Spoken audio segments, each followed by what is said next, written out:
Donc je dirige Eure-Habitat, qui est l'office départemental du département de l'Eure. 17 000 logements,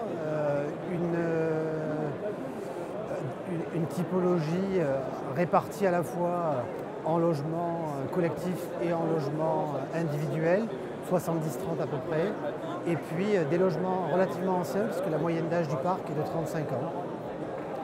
Nous sommes présents, alors contrairement à ce qu'on pourrait imaginer, l'Eure est un département qui est à la fois rural et urbain, puisque nous sommes présents sur les 600 rues qui caractérisent ce département.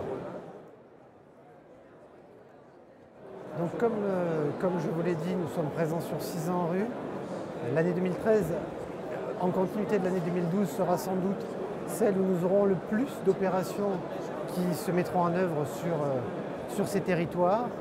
Donc plus d'1 millier de logements qui devraient être réhabilités dans ce cadre-là en 2012 et 2013.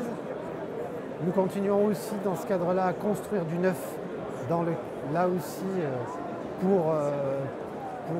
en équivalence des logements qui ont été démolis, et puis également pour faire face au plan de cohésion sociale, puisque nous avons aussi nous construirons cette année, en 2013 entre 200 et 250 logements.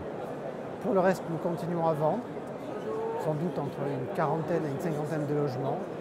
Et enfin, dernier point, on parle beaucoup de réhabilitation thermique.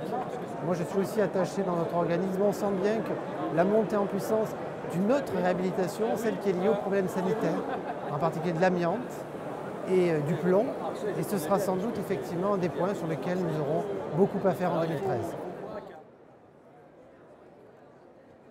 Cette année, c'est un congrès un peu particulier puisqu'on a reçu la visite du Premier ministre qui a complété les annonces faites dans le champ du logement depuis ces derniers mois pour répondre à la place qu'a pris le logement dans le cadre de la campagne présidentielle. Au-delà de cet événement conjoncturel qui est très important, le congrès, c'est avant tout la possibilité de rencontrer à la fois les professionnels du secteur, de pouvoir échanger avec eux sur les bonnes pratiques, de pouvoir aussi, à travers en particulier la rencontre avec les partenaires bancaires, de pouvoir aller plus loin et de voir ce qui peut nous être proposé pour l'année qui vient.